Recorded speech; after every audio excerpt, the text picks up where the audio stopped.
All right, vocabulary, as always, write down the definition. If you want to shorten it, that's fine. Write down one or both of the sentences or your own. And then in your exit slip, make sure you are writing your own sentence with 4 of the words. So, resented.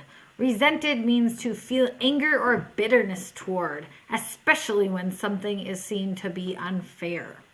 So she resented her sister for treating her like a baby. You might resent someone because they get more attention if you feel like it's unfair. So it's sort of feeling that anger, feeling angry, feeling bitter. In the story, it talks about the colonists greatly resented these taxes. So they were getting taxed by Britain. They resented it. They felt like it was unfair. They felt angry, which is part of what led to the revolution. Tensions. Tensions is physical, mental, or emotional strain. Now, if I pull really hard on a rope or something, we say it's under a lot of tension, but it can also be something less physical. Like in the room before the students took the test, I could feel the tension before all the students took their tests. So there's this like strain that you can just kind of like feel the tension in the air. Or when people are arguing, there's a lot of tension between them.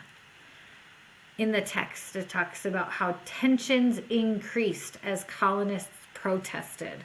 So that strain between the two sides just got more and more as the colonists protested, then Britain sort of cracked down and put down more laws and rules and taxes, and then the colonists got angry, and it just kind of, the tension kept building. Intolerable. So this has some parts to it. Like there's the word tolerate, which means you can put up with something. Something that you can tolerate, that you can put up with, what you would say is tolerable. So intolerable means not tolerable. Sometimes the prefix of in means not. So not tolerable. Too difficult or unpleasant to be near or to bear. The way she sings is intolerable and hurts my ears. It's just, you can't tolerate it. You cannot sort of put up with it or bear it. The colonists called the laws the intolerable acts because they just could not put up with it. They could not tolerate all these taxes and acts that Britain was doing, so they called them the intolerable acts. Course. Course has a lot of different meanings. It can talk about food. It can talk about a class you're taking.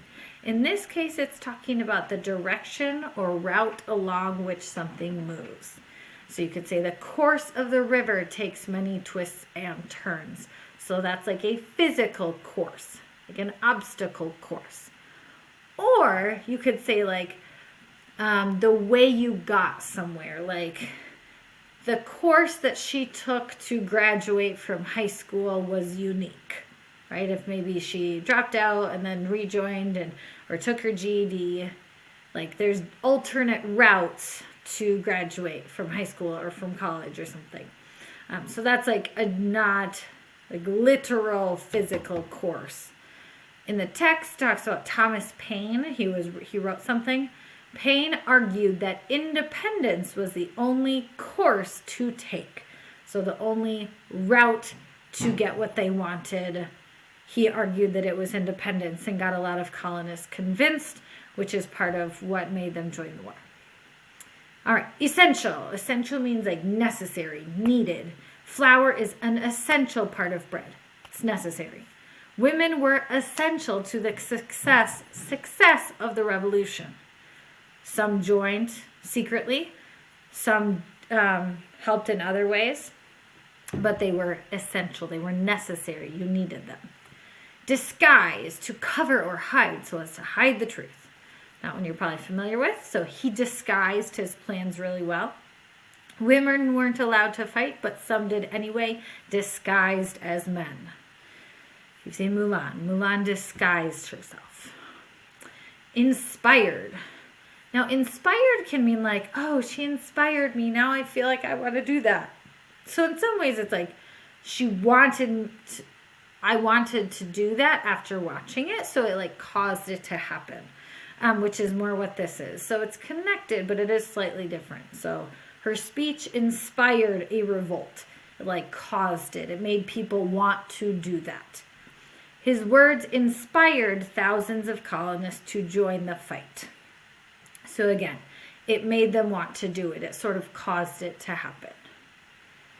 And last but not least, divisions. Now this is similar to like math division, but a little different. So acts of dividing or separating into parts. So the divisions in the country will not help to keep the peace. So right now one could argue that we have some divisions in our country, people who believe very different things.